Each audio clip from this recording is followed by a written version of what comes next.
Didasko Bible Camp, Didasko in Greek means to teach. And it's a family camp at Tuscarora Inn in Mount Bethel, Pennsylvania. And it's a week long. And it's all different churches because we're all one body. And it's wonderful. I've been going since 2006, so it's 18 years.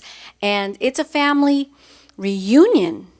So I'll tell you, and the thing is, because people get scared. They're like, oh my gosh, a Bible camp all week long? That's like a long... And I always tell them, well, you could always try it for a few days one year and see how you like it. And then if you love it, you come back for the full week next year, you know? But it's literally 7 a.m. Bible study for whoever wants to go. I opted out. I'm a little burnt out. I need to sleep, you know? So then 8:30, I used to go, but then, 8:30 breakfast. Everything's on the 30s. 8:30 breakfast, 12:30 lunch, 5:30 dinner. And the meals are included. It's family style. You sit at a table, you eat, you break bread. It's beautiful. We have a 10 a.m. service and a 7 p.m. service. And then the young adults who didn't like waking up to be at Bible study at 7 a.m. created their own Bible study at 10 p.m., but they invited anybody who'd like to come. So Randy was like a beast, like he was at the 7 a.m., he was at the 10 p.m., he was at both services. And what I loved about Randy is I know Randy can be social, because I've learned that as much as we think we're adults, a lot of us are much more insecure than we'd like to admit. And we can tend to get cliquey. So I do not like to sit at the same table at every meal. Because then, what am I doing? I'm just sitting with a clique, and I'm not branching out and getting to see people I haven't seen in a year. There were so many new families. I think this was the biggest camp we had. I mean, there was other church events there. There was a Korean church and another church. But we had, I think, 176 people this year. It was like a lot of kids. It was awesome.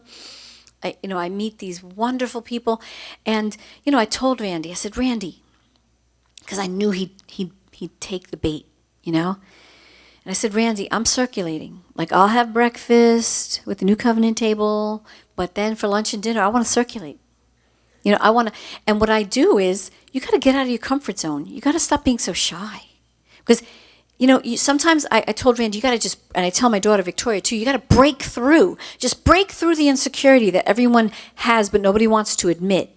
So what I do is, I'll come into the dining room, and I'll stand there, and I'll stand there and I'll look around. I'll say, okay, who haven't I sat with yet? Is there a seat open?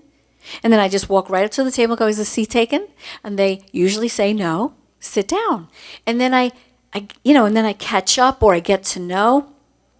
And it's a wonderful experience. And we had Pastor Lou Carlo. He has a church in the Lower East Side.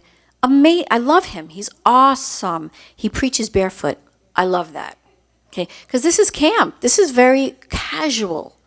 So what happened was then anybody else that might have preached here or there, I see them coming up in their socks. I'm like, yeah, it's catching on, it's family and it's just wonderful. And the kids, because they have classes for all ages from three and up.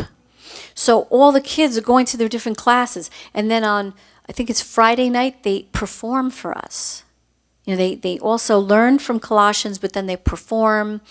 They'll do dances. I mean, they did the dance, Take It All Back. They did a dance to take it all back, taking back what the enemy stole.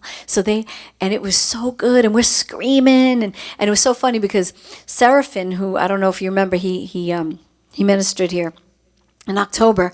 He was dressed in like a pink shirt and white pants, and so they took a picture of him, put it up like up against a Miami Vice picture, and then they wrote Didasko Vice, and they were making fun of him. It was so funny. But it's just this really fun, wonderful. I mean, and we have a snack bar at night in the gift shop. Everyone goes to the snack bar. They give you a free ticket for a free sundae. I mean, like we had the Yankees fans versus the Mets fans Tuesday softball game. We had field day. We had Battle of the Sexes, which was like all these weird like games at night in the gymnasium. What else? I mean, there was so much. I think last night was a volleyball game. I just missed it because I had to come home yesterday, which I'm not doing next year, okay? So anyway, Next year you're gonna have to see Tom here while I'm having breakfast at 8:30 and then coming home. But it's just so wonderful, and you look forward to it, and everybody looks forward to it. And some of the kids, they'll actually have chats where they keep in touch all year long, and they have a countdown of how many days till Didasko. It's so awesome. So, I'm putting in a plug for Didasko, probably when Seraphin, because I asked Seraphin, of course, to come back and minister, that when Seraphin comes back, that he'll probably put in a plug. I just want you to open your heart to the idea of getting together and meeting other people in the body of Christ and having like this super saturated time in the Lord. I thought I would spend more time preparing my word all week in the afternoon. I ended up sleeping more. So I kind of did half my message and had to come home yesterday and finish the rest of it. But it was like, it's just, I think someone said you must have really needed the sleep. Like you don't realize the stress you're under until I guess you have opportunity to sleep.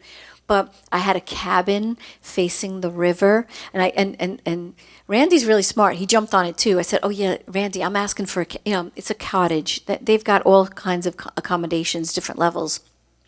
Cottage is the most inexpensive. I don't need a TV. The Riverside has a TV, but I wanted to face the Delaware River so that I can just open up my curtains and I see the beautiful Delaware River.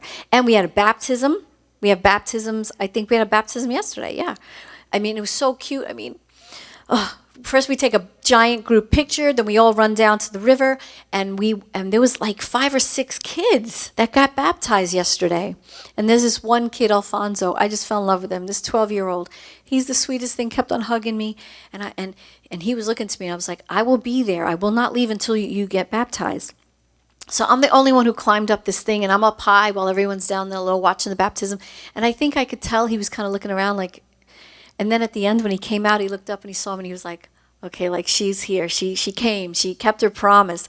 So it was just, it's just awesome. It's an awesome, wonderful experience. I love it. So planting some seeds in there, even if you feel like, you know what, Pastor Jess, maybe I'll try 1 or 2 nights there next year and just check it out and see how I like it. And then, you go home and go, you know what, let me pray about it. And maybe the next year you'll go for the whole week. It's worth it.